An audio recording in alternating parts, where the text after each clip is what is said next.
Come on, pretend like you like it. Okay, just kidding. We have youth group 6th through 12th grade Wednesday nights. We took last week off because we had a lot of people on break, but we're back on this week from 6 to 8, right around back. We have a lot of food, which is my favorite. Okay.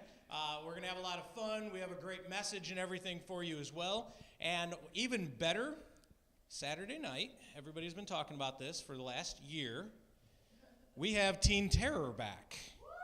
Okay? Teen Terror is going to be at one of our houses. The address is on this card. The card is right out on the Connect table, so grab some. This is for our youth group and any friends of their youth group that want to come out. We need as much help as possible at about 3 o'clock to show up, to be able to come out and help set up. If you have any decorations that you want to bring to just make the whole property, and we mean property because there's about 5 acres that we're using, and then probably the neighbor's 5 acres, and the other neighbor's 5 acres. So we have a lot of area that we're going to be filling with a bunch of stuff for the kids. So if you have a couple of truckloads that you need to bring, come on, bring it on. We want to do it and do it up big for the kids. Maybe Bobby will show up again with the chainsaw. Okay, so we had a ton of fun. So come on out, have a blast. The event actually is from 6 to 9 for the kids, but like I said, from 3 to 6, we'll be setting up for anybody that wants to come out. Hopefully we'll see you Wednesday and Saturday. All right. Next Sunday, we are going to do the 2nd annual Fall Festival over here at Global Mall. There will be a costume contest. There'll be games, prizes. We will be doing trunk or treat. So if you want to decorate a vehicle, please sign up at the Connect table. If you just want to donate some candy, that's available too. You can sign up for that. And also anyone who's willing to help set up and break down, we need your help too. There'll be prizes, games, photo booth, all of that fun stuff. And again, there's prizes for a costume contest. No one dressed as Coach Hollis. I already got that covered. So love you. Sorry. So come out next Sunday from 2 to 6 over here at Global Mall. All right. Good morning, everybody. Good morning. I want to say thank you so much for helping with our relief efforts for those who've been affected by Hurricane Michael. We got a really cool announcement. Not only did Ezel Harding send it out to all their families and bring them in a lot of things, Knowledge Academy is right here where we meet. They did the same thing, and we got a pile of stuff in the back. It's just some of the stuff that's come in. And we just got the announcement that Kimbrough Water, based right here in Nashville, is going to fill the truck half full with water they're donating to us to bring to the victims down in Florida. So we just got half of a semi-truck full of water donated, and that's so cool. So tomorrow we're going to be picking up that and moving it forward, and I don't want to embarrass her too much, but Alicia just actually walked in here, and she has been our partner helping us with this here in the community. So Delicia, thank you for helping us. You've been a true blessing for this project and those people. Thank you. I've been in touch with the church down there that we're going to be working with, North Star, and they just said one word. How are you guys doing right now? They said, we're so tired. They're just exhausted. So let's pray for them as we get ready to get down there and encourage them whatever we can as they're trying to rebuild and move forward. They're having their first service since the hurricane, and it's because their building's destroyed. So they're meeting in the parking lot, and they invite everybody to bring something to sit on, a blanket or a chair, and they're having that today at 4. So that'll be a special service. They'll remember that. And Lord, as you know, we never know what the journey is going to be like, but doing it with people you love is so important. So thank you for your help there, and North Star thanks you as well. We have a few more exciting things happening here at NewPath. What's my next announcement? My main just went blank. We did Impact. There it is. That's what I was looking for. I'm so excited about my message today. I'm like, I have to do announcements. Life with NewPath. This is an opportunity for you to learn more about what it's like to be part of NewPath. NewPath is a new community, and we're simply here to do this. Inspire individuals to change direction and live on purpose with Christ. How many people in life go through life without any purpose or direction? How many people don't really live intentionally?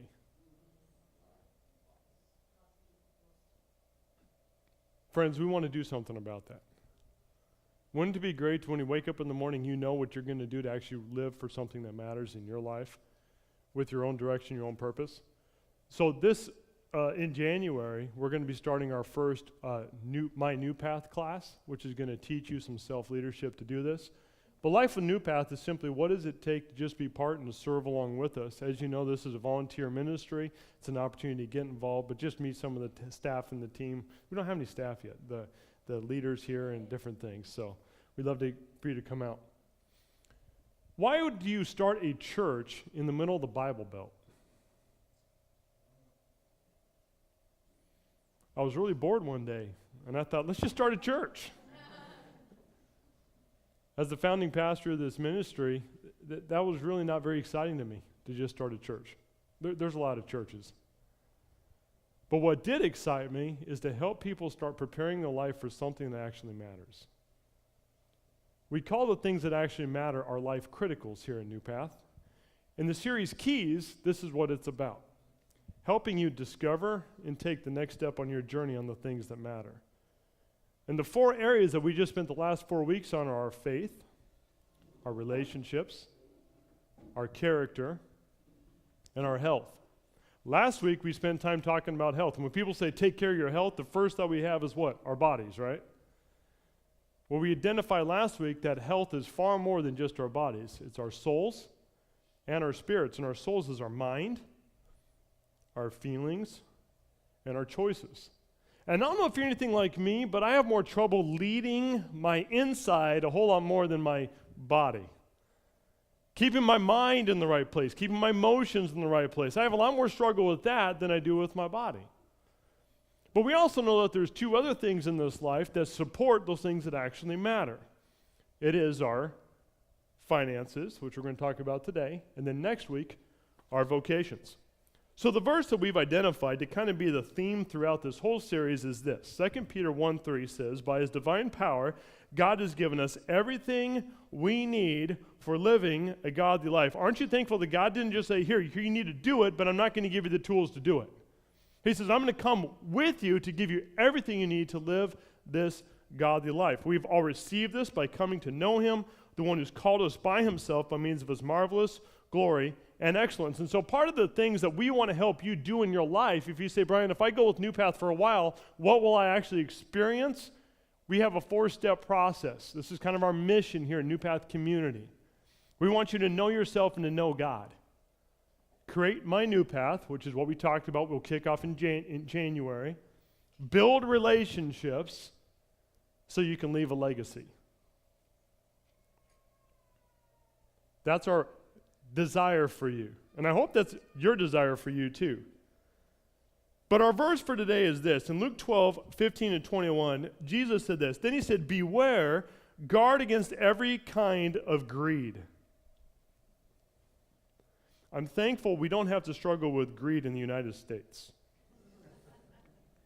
Life is not measured by how much you own. Aren't you thankful that your life is not measured by how much stuff you have? He who dies with the most toys still dies. Yes, a person is a fool to store up earthly wealth, but not have a rich relationship with God. We want you to have a rich relationship with God. But let me talk about some financial pain points today. Now, I promise you, this will be no message you've ever heard in your entire life if you've been to church before about money. This will be a very different kind of talk. But you want to see who else notices that we have some pain points about finances, things that are hard. The first one I see is we live in the most financially blessed country in history. We do a lot of humanitarian aid around the world. Have you noticed that so many people still suffer from financial pain? How can we live in such an affluent society and still struggle with financial pain? Let me do a little side for a second. I'm going to show a couple statistics because I don't think that we realize so much, the third one, that we live in we tolerate debt very easily and lack of savings. We live in that world. Notice this is our U.S. federal debt by president and the political party. Start all the way back to the New Deal with FDR. But I want you to notice that we have slowly, and then in the last 30 years, been on a quick climb of debt. Now, this graph is showing under red would be a Republican president and blue a Democratic president. And what we would quickly identify is, because a lot of people can talk politics all day long, and you'll notice I don't ever really talk politics because it's not my mission. My mission in life is to get you ready to stand before God, not figure out who you're going to vote for. There's other people who do that. That's not me. But those people who still want to have those debates will say, well, you know, certain parties are responsible for the debt. My friends, I see red and blue both going up. And by the way, do you realize that that's representing trillions of dollars? How many of you really know what $1 trillion is? Look at this graph here. I don't think I really understand this. If you were to take $1 million and stack them up, they would be the height of a chair that we're sitting in right here. That's $1 million if you stacked it up, okay? If you took $1 billion and stacked it up, there's a building, Burj Khalifa, at half a mile high. Highest building in the world. But if you get to $1 trillion, that's 631 miles, 2.5 times as high as the International Space Station stacked up. All right, let me show you a different graph. I don't think I'm really painting the picture. Look at this one.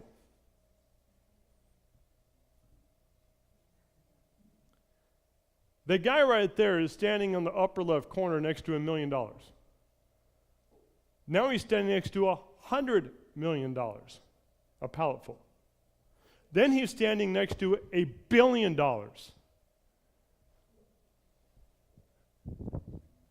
This is him standing next to $1 trillion.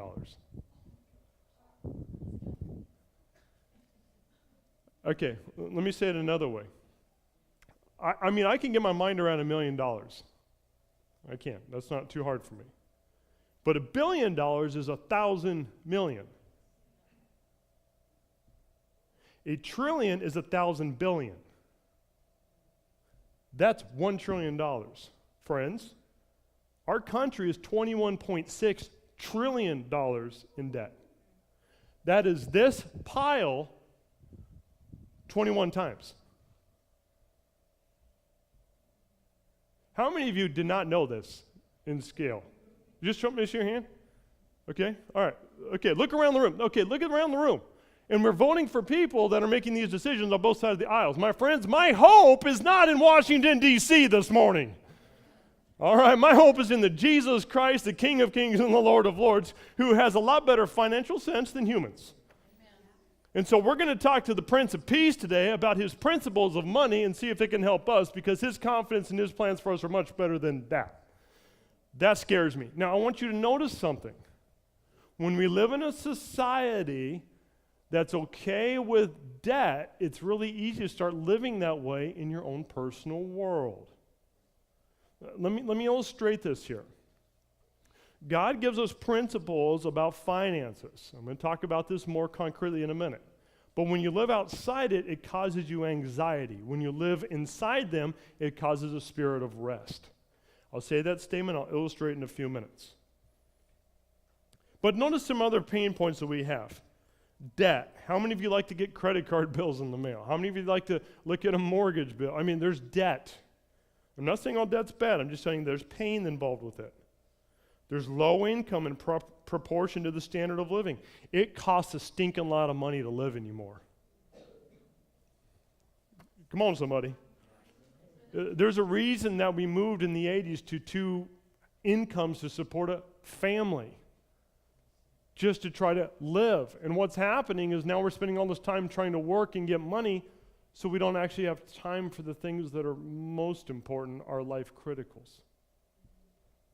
Are we feeling this today? Friends, I don't think you're a wealthy person anymore if you make $100,000 a year. I think you need about $100,000 to just live kind of normal anymore. Hello, come on.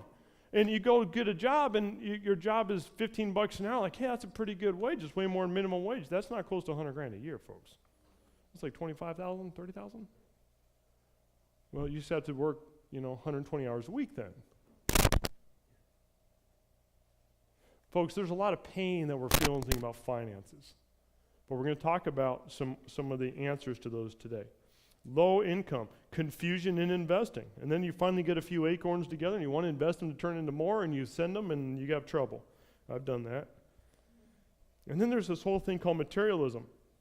The whole idea that we have to have more. Friends, Thanksgiving's around the corner. And how many of you already are getting ads for Christmas? You walk into Home Depot and Lowe's, and it's July 4th, and there's already Christmas trees up. I don't know what's happening anymore, but there is a whole lot of people trying to get us ready for a season that they know that we're going to open up our wallets and start spending money that we don't have. And so they're capitalizing on that. And it's crazy because, friends, we can't even just be okay with Black Friday anymore. Now we have Black Thursday. Thanksgiving. In recent years, I cannot believe the conversations about who's leaving on Thanksgiving to go beat the crowd because we can't wait till Friday anymore. I need it now. And we live in a society where we need it now. Do you guys notice? I'm going to just share this. I get caught up in this too. I'm going to talk to me as much as you because there's things that happen in our society that just affect us all. There's some things I've protested, and there's some changes, and I don't know what stories are coming out today, to be completely honest, because I have a lot of stories about money. But this is what we are going to do today. We're going to talk about one area out of the three thoughts. And one day, NewPath will help you with each one of these three, but today we're only going to target the third. Key ideas about finances. Budgets are a science. Let me explain. It's math. Budgets are math, and we will have classes to help people get on budgets. My dad used to always say, when your outgo exceeds your income, your upkeep becomes your downfall. You have to live within your means. When we finally started making money in our business, one fundamental principle we didn't change was our budget. We stayed on budget. And so it's easy to get ahead when you don't spend everything that's coming in. But friends, that was hard because I could see other people, and I'm like, I have the money now to go do that, so they have that, and I would kind of like that. But we're going to talk about the third thing, which today is money as psychology. It's a mind and a heart game is really what it is. And there is an art to investing. I've been involved with some investments that went really well. Some are and somewhere I wish I would have just burned the money on fire because at least it would have been warm for a couple minutes. Let's move on. King Solomon shared some of the downsides of wealth and the more he had. Now, in Ecclesiastes 5, and Ecclesiastes is a whole book really about what happens when you live for stuff and things and what this world has. Now, if you don't know much about King Solomon, in verse 2 or 10 of chapter 2, he says something along the lines of, whatever my eyes saw, I took. Whatever my heart wanted, I had. And I even enjoyed the benefits of working really hard. In other words, if he saw it, he bought it. If he wanted it, he made it his. He had a lot of women in his life. He deprived himself of nothing. And then he wrote a whole book about how that was very empty. And this is what he also said. There was nobody wealthy in proportion to what King Solomon had then. There was nobody that's ever lived that even historians believe had more than Solomon. Now notice this. But he said the more he had, as the wealthiest of wealthiest, he said the more he had, the more he wanted. It was never enough.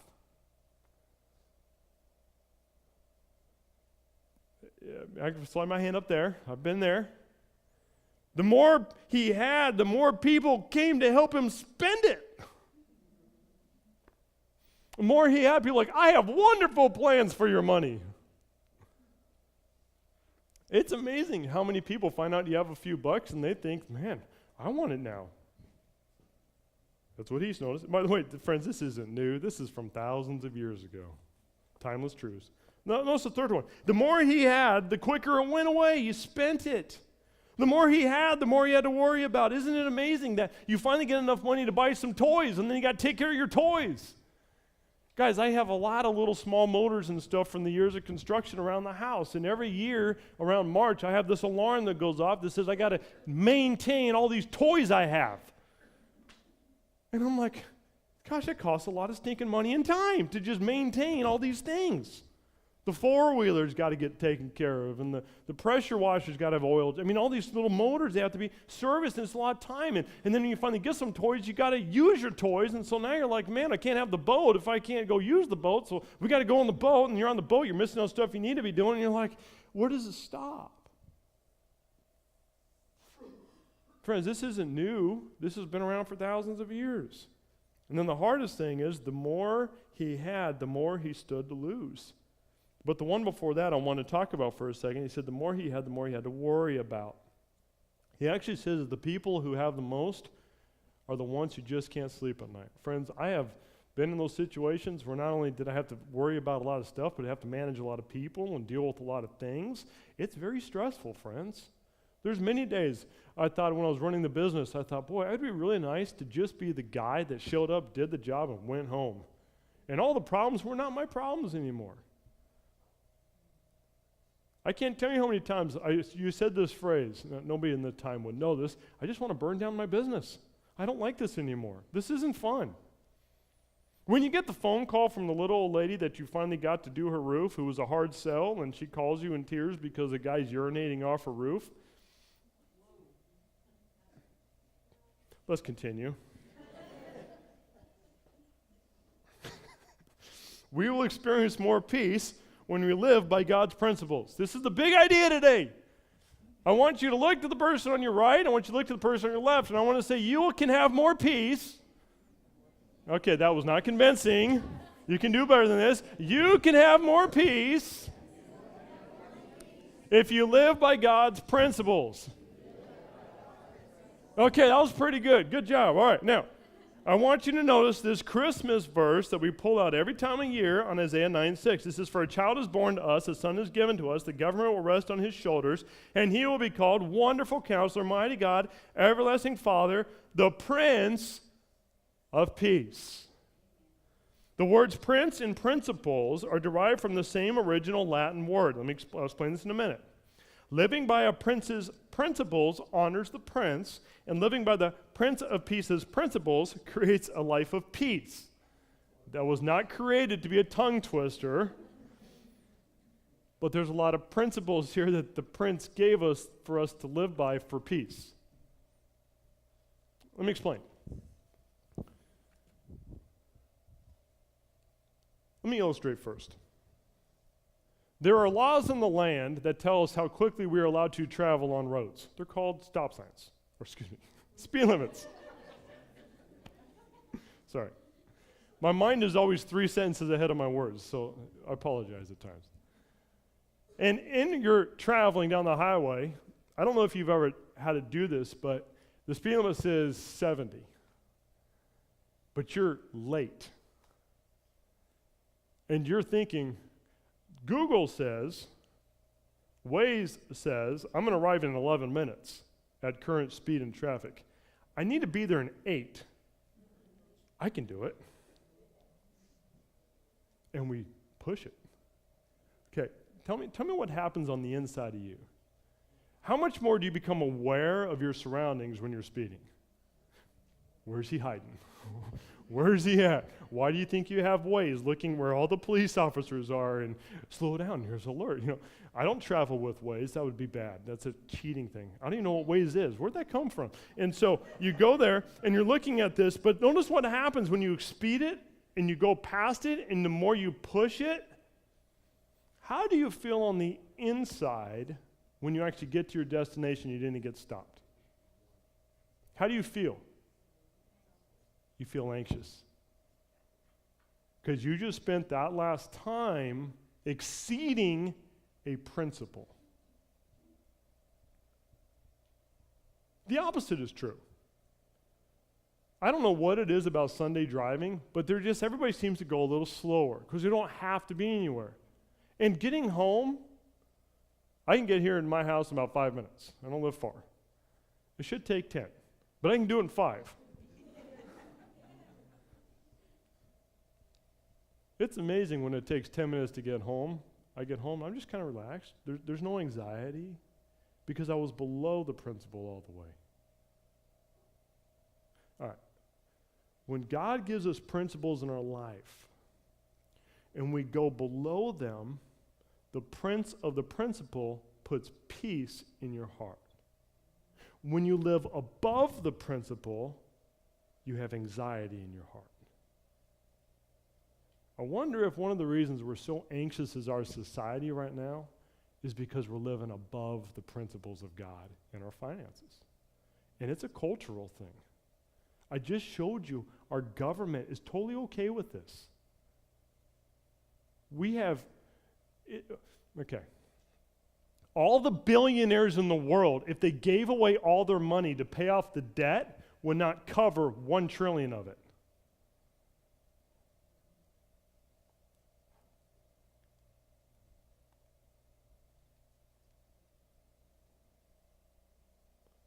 We live, let me just, can I just lean in a little bit?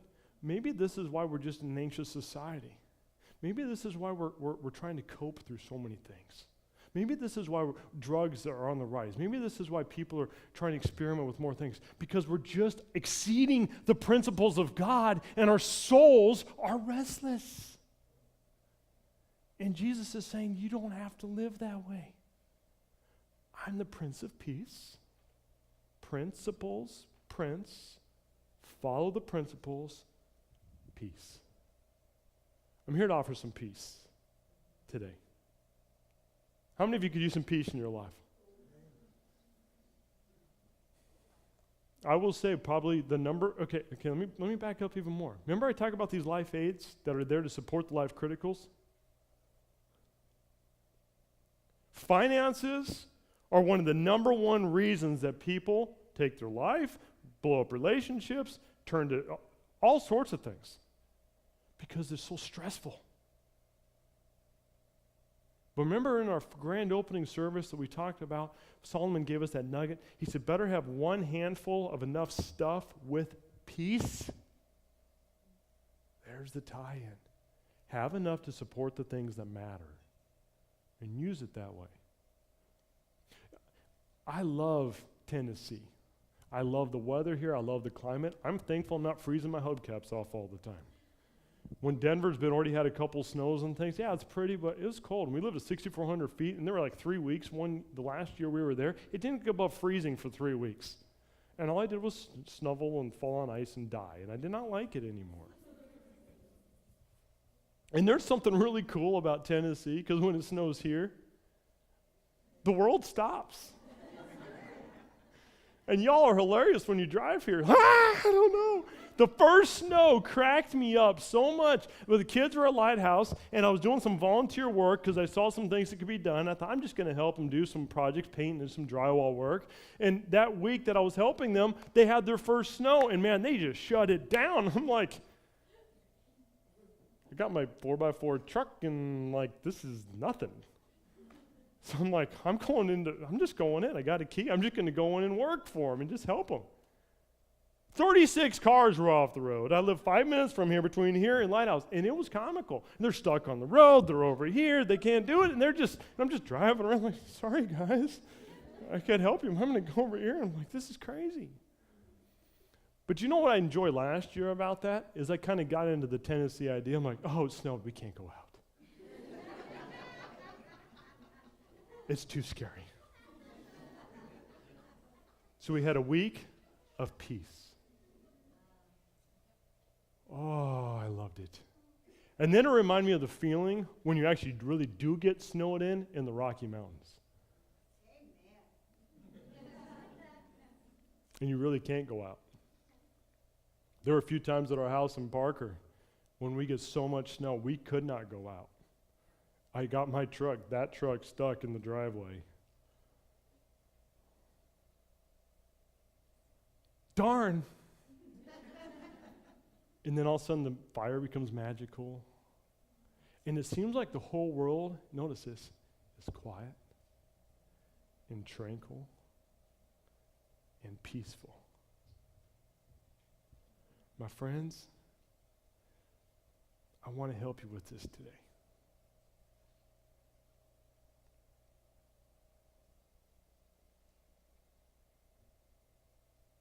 I want you to have that peace.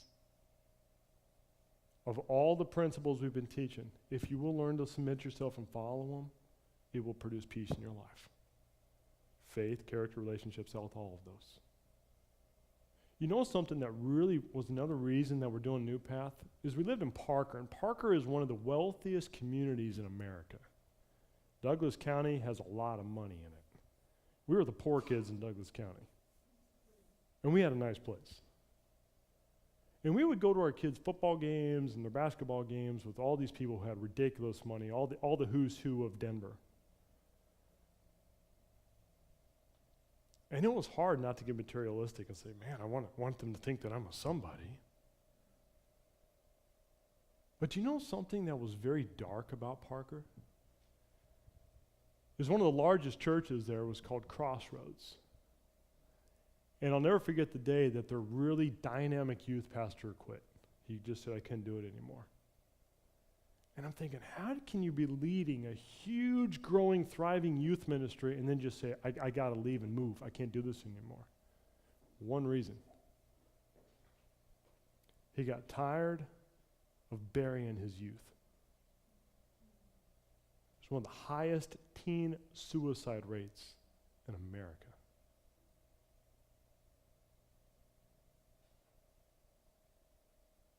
My friends, something is shifting in our culture.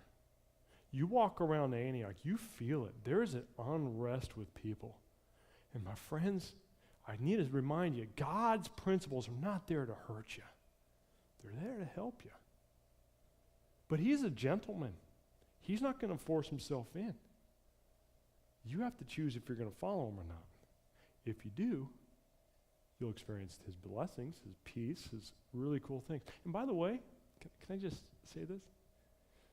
There is far more in life than looking at blessings from God is having a lot of money.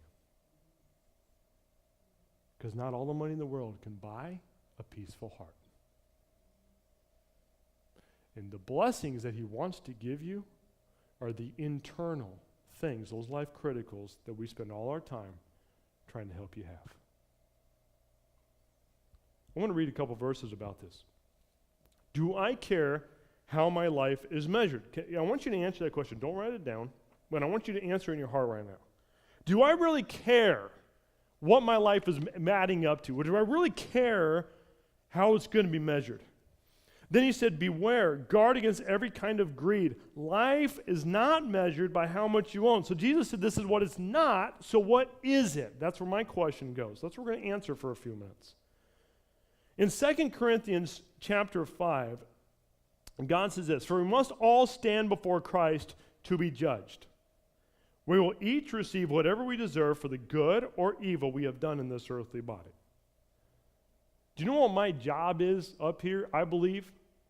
Is to get you ready to stand before God. Now, there's a lot of people that can prepare you to stand before people, before men, before women. I'm not interested in that. Because there's a lot of us that can learn how to stand before a king on this earth.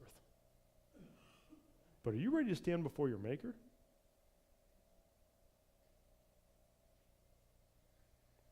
That's what we're trying to help you with here. Do you see the difference? Notice these verses. Jesus said this, seek the kingdom of God above all else, and he'll give you everything you need. Let me back up to that verse. In Luke 12, the reason that Jesus gives this is if you go back to verse, the one on the back page, it says, then he said, beware, guard against every kind of greed. Life is not measured by how much you own. It's because he was out teaching, and there were thousands and thousands of people just following around asking him questions.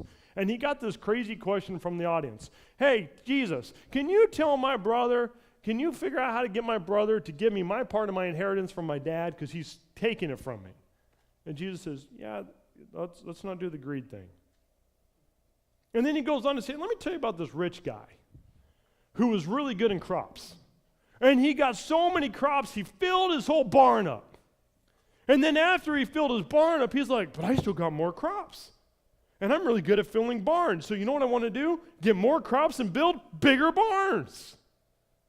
And that's what he spent his life doing. And then the end of that, Jesus talks about seeking God above anything else. But then he goes on to say, what are we supposed to be worried about? There's certain things in this life that matter and certain things you shouldn't. And he goes to talk about the sparrows of the earth and how God seems to always take care of them. We have these turkeys all around the property, and they're so funny because they really don't fear our trucks and cars when we drive. They just kind of stare there. Well, I was a little ornery this morning, and they were on the driveway, and we got a long driveway, and I wanted to see if they'd actually fly, because I don't really see them fly. I just see them run really fast. And then I wanted to see if they could fly quick enough to get over the trees. I just wanted to see if they could do it. I mean, that's really this is my mind. Ben was with me. We had this moment. And so they did. And I've been working as hard as they could, and they flew. And we were laughing and having fun with that. But then my thought came as talking about the birds. I'm like, they don't worry about how they're going to live. They're recession-proof. I love gardening. There's nothing more beautiful than just nature producing flowers, and I love all that stuff. And God says, even Solomon in all his glory wasn't as pretty as the flowers that we create. He even decorated everything he had with what I already gave him. There's nothing prettier than like the nature here. So then he goes on to say, seek the kingdom of God above everything else. He will give you everything you need, so don't be afraid, little flock, for it gives your Father great happiness to give you the kingdom. Sell your possessions and give it to those in need. This will store up treasure for you in heaven. And the purses of heaven never get old or develop holes. Your treasures will be safe. No thief can steal it, nor moth can destroy it. Where your treasure is, there the desires of your heart will also be. And then in Acts says, you should remember the words of Jesus Christ. He said, it's more blessed to give than to receive. These are verses about mind and heart. Do you see what Jesus is talking about? There's nothing about how to run a budget, how to balance a budget. There's nothing about those, or investing. He's talking about the heart, and he's talking about what you have now to make an impact for someday. And our grandparents, I think, were better at this than we are. There's some stuff about our grandparents I'm like, I don't know, but this is something they're pretty good at. They sing a whole lot of songs about heaven. They sing a whole lot of things and talked a whole lot about what it's going to be someday. And they made decisions today that were far more impactful for their someday than now.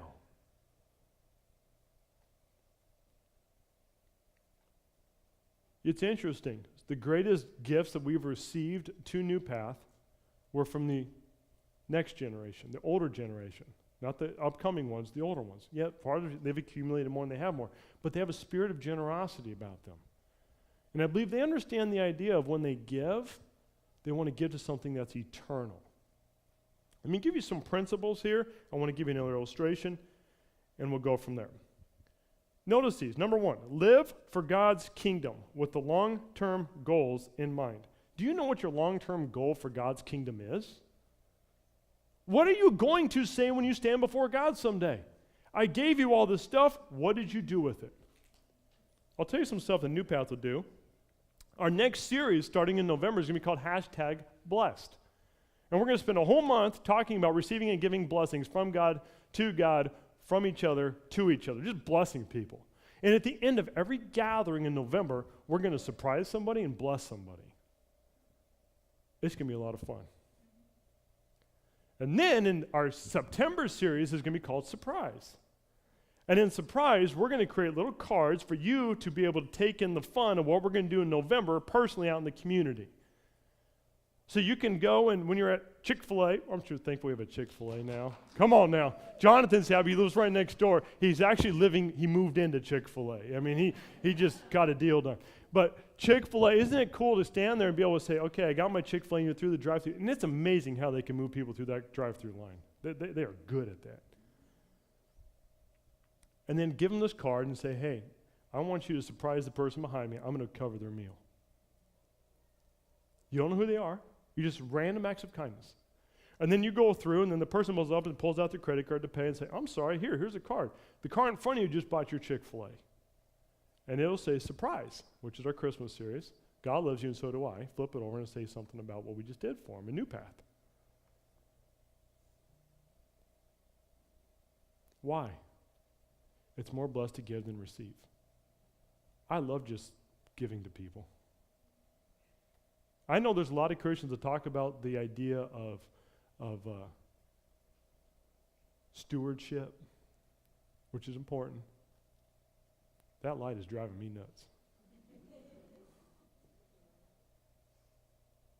Generosity is what I want to be known for. Frugal? Mm-mm. Smart? Yes. Yeah, frankly, shrewd? I don't know.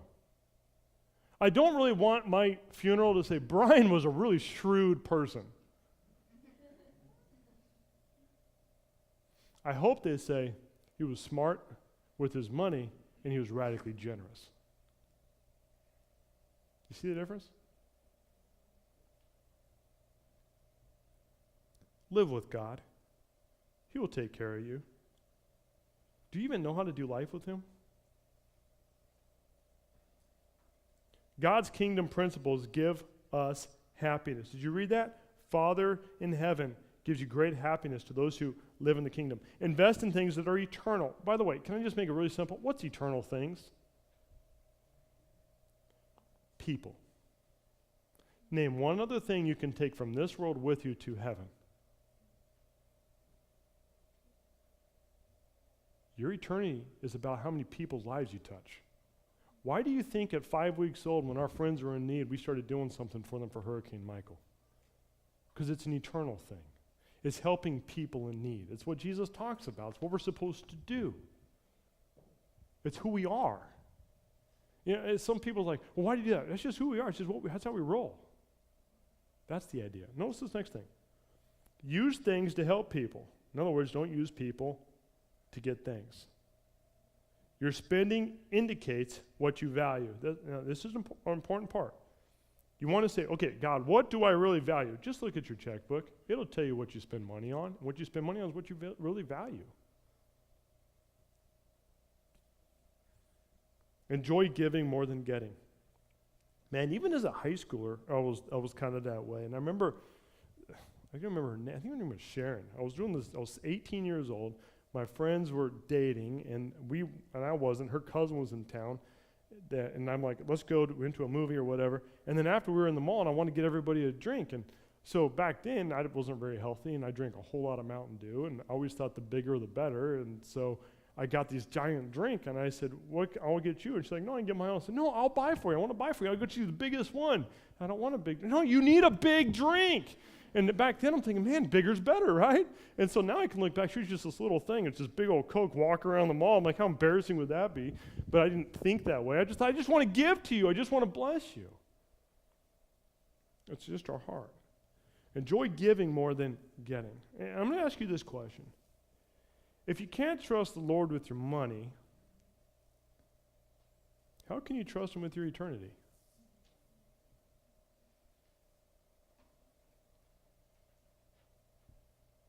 Folks, there's been times in our life where Joy and I, money wasn't an issue. There's been times in our life, money was a big issue. Having enough to pay your bills is a nice thing. It's not fun to be on the other side. But there's nothing more fun than just radically doing things for people and being creative in how to do stuff. I want to bring out a couple things I brought with me today. You know, we have a society where when we go shopping, we think we have to spend a lot of money on things. We have to buy all these things. I would love a new car for Christmas.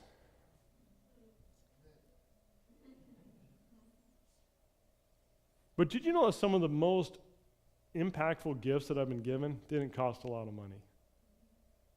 But it was from who and the sacrifice in that impacted me. This right here is a mug that will never win an award in an art show. That sits behind me on my hutch in my office that I see all the time, and every time I see it, I smile. Because my son Ben spent a long time, and he chose to make this for me. And it didn't say mom. He picked me. That's a big thing right there, because I'm like, I do mom over there. And he picked the colors and the time, and he did his best when he was just really small. And it means something to me. If I were to go sell it at a flea market, I'd probably have to pay them to take it.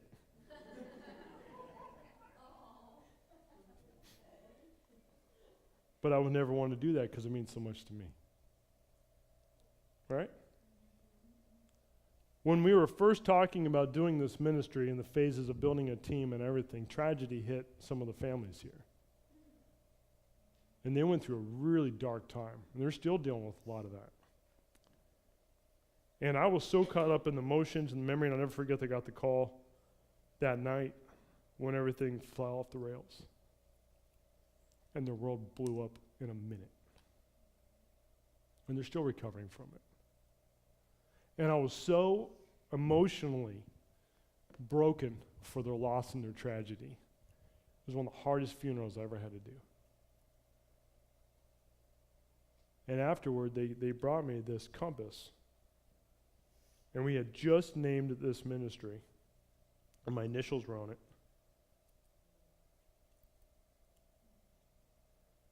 And on it, it said, because of you, we found a new path. And this is on my desk.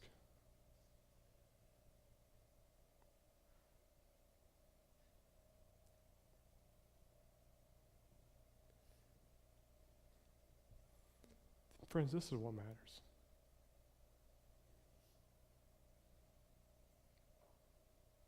That's eternity.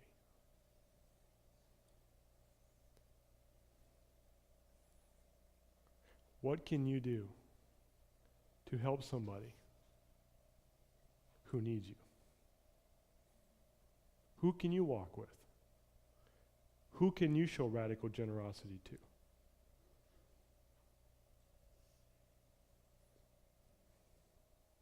When we say we want to do life with you, that's what we mean.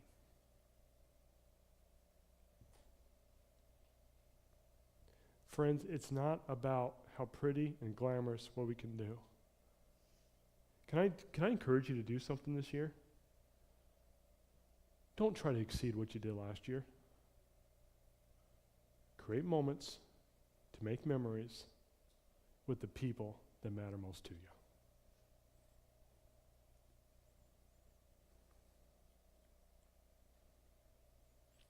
I cannot put this in plain sight on my desk because it's just so heavy in my heart.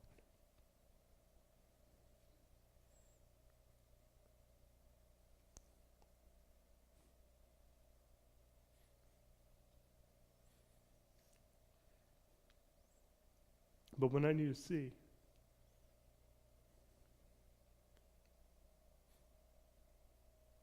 is it worth it? Should we go?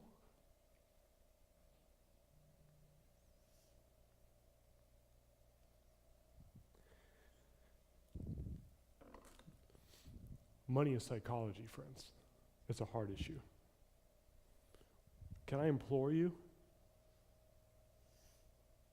Give generously. Invest in things that are eternal.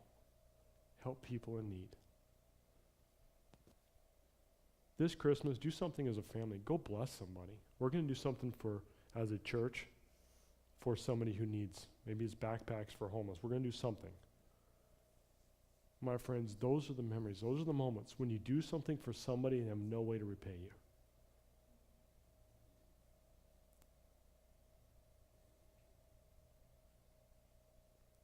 My NewPath is simple today.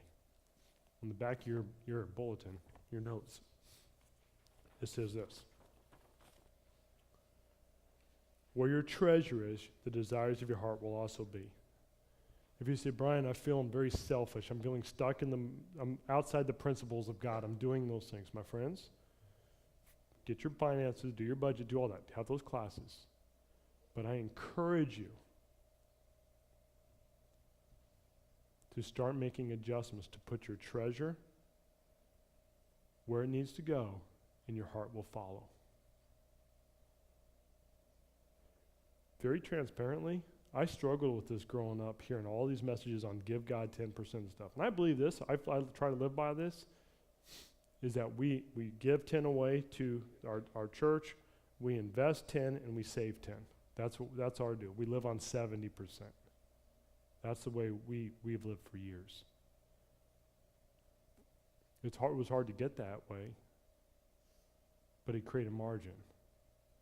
But when we started doing that, God did bless a lot of things. But there's nothing more important than being with people that they know that care about you. So what is one mindset about money that you need to grow in? We gave you a lot of mindsets. Are you living for people? Are you living for yourself? What's the one that you need to have in your life? What are some ways that you can reinforce this new mindset into your life? What are some schedules, sticky notes, string on your finger? So this is what I want you to do. I want you to start changing your mind and your heart about this. String on your finger. Yeah, that's an old school way. I don't care what you do. Put an alarm on your phone. Do something that reminds you of your new mindset. And start small. Just do a little thing. We talked about that last week. Small decisions make a big impact long term. What is one action that I can take to start living out my new mindset? What is one thing I can do differently? What is one person I can bless? One thing. And who can help keep me accountable to my new mindset? Tell somebody. I'm struggling with this, and I'm going to go do this. In young people, Impact 412ers, youth, this is for you too. Right before we went on our family vacation this year, one of our youth slipped me a card. And they wrote a note on it telling me how much our ministry has meant to them and all that stuff. And they gave our family $20 for our vacation. It was a youth. And I saw that and I thought, how cool is that? Who thinks this way as a youth? And we went out and we did something as a family and we used that towards that. I thought they helped create this moment for my family. Thank you. They had a part in that. Friends, I don't know how you can help people, but friends, can I just lay it out there? You're going to be a lot more fulfilled in life when you live for other people instead of yourself. And I think our society is kind of getting sick of living for us. How much can you have when it's just finally just too much? When is enough? And different people, it's different. I understand that. That's not the point. But can I encourage you to submit to the Prince of Peace? Live his principles so you can experience his peace?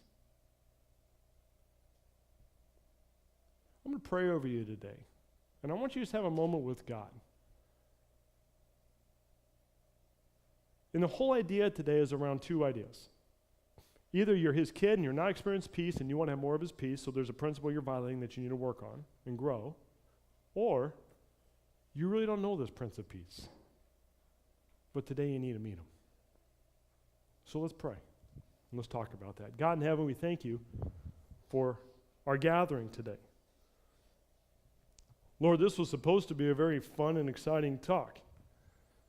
But how do you have a lot of fun and excitement when you talk about things that are really, really hard? And it's interesting is when you go through hard times with people, that's when you really get close to people. That's when you actually feel love, know love. Boy, I wish we could spend more time talking about that today.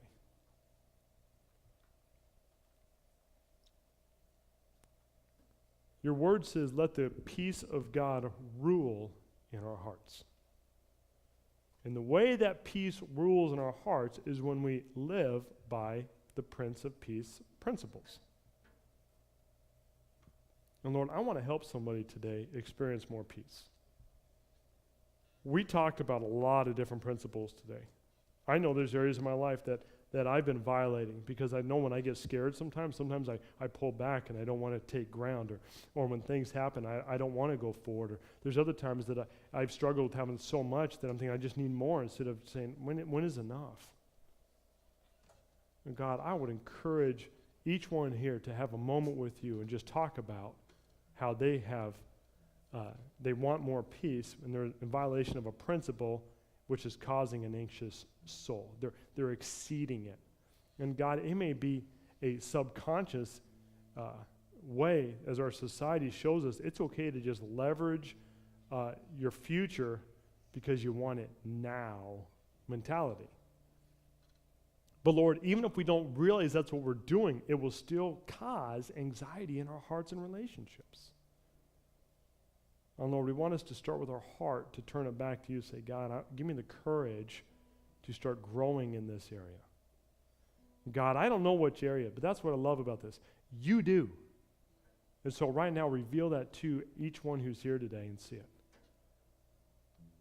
Let them have the courage to filter my new path and go forward with that. But the second thing that I want to do today is if somebody's here and they really don't know you, but they need to know you today, give them the courage to meet you. And it's a very simple thing. Say, God, I know I've violated your principles. I've done all sorts of crazy things.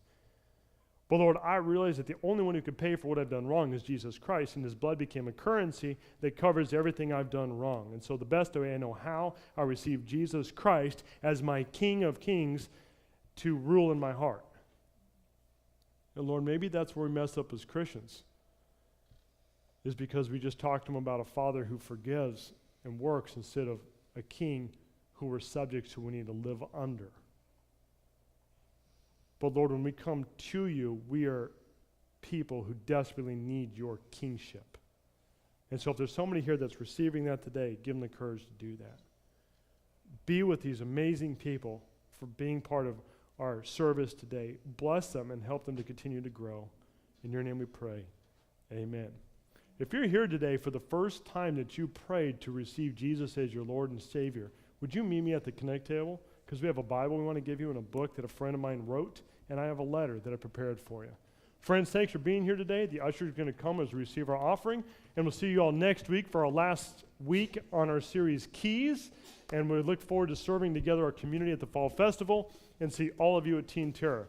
Facebook, see you later. Thanks for watching. And everybody, hang with us for this last song, and don't go because I've got a special announcement after the song as well. So.